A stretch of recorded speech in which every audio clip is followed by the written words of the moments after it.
Once again on the programme, here I am at Common Farm Flowers, which is based at Charlton Musgrove. Lovely, lovely fields and fields of flowers. And the business is run by Georgie Newbery, together with her husband, with the wonderful name Fabrizio. I mean, that's very exotic sounding. He sounds like a football player, doesn't it? Exactly. I think he would really not make a good football player, but it does sound like a football player. Now, quite apart from growing flowers, which you send out all over the country, you also run a series of courses here, don't you? And we'll talk about some of them today. You do flower farming, which I suppose is the basic, isn't it? That's the basic for people who want to take up what we do, whether you want to monetize, it's an American word, but I think it's quite a good, when you want to monetize your garden and grow cut flowers for sale, whether you want to do it in a really small way just for a local market, or whether you're planning on growing and maybe taking me on in the future, then come here and spend a day and I'll give you the basics on how to do it. And you also do a course, Grow Your Own Wedding Flowers, which sounds rather nice. Well, I think this is a great way to do it. Weddings are breathtakingly expensive. I mean, really.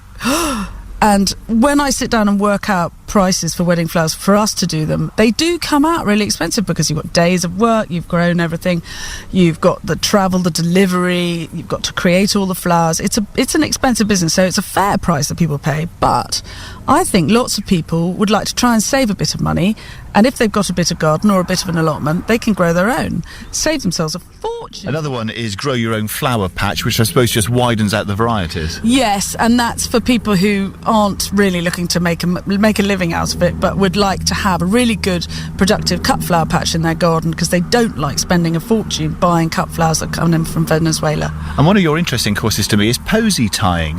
We love doing our Posey Tying courses because, for a start, people love to learn how to make a hand-tie bouquet so that it twists right and it'll stand up on the table, like when you buy it at the florist. I teach that how to do that. But I also teach people how to look at their garden, how to cut and condition their flowers so that they'll last a long time. People often say, oh, but I bring flowers in from the garden and they wilt and they look terrible and there's nothing.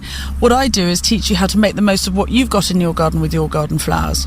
You also do a Christmas decoration course, which is nice because it's lovely to have a bit of outside in the house, isn't it? It is lovely. And what we do here, because we're very local and we don't like imported anything, is we use our 2.5 acres of willow. We've got 6 different coloured willows that grow here, and we cut the willow and make willow circles with them, which we then dress with hedgerow bounty for Christmas. So you'll dress them with sloes and old man's beard and all sorts of lovely things. But the willow circle, which is your Christmas wreath, you can then take your garlanding off and it stops being a Christmas decoration, and you can have it hanging around the house all year round. It's a beautiful, beautiful thing, and very Somerset, I think.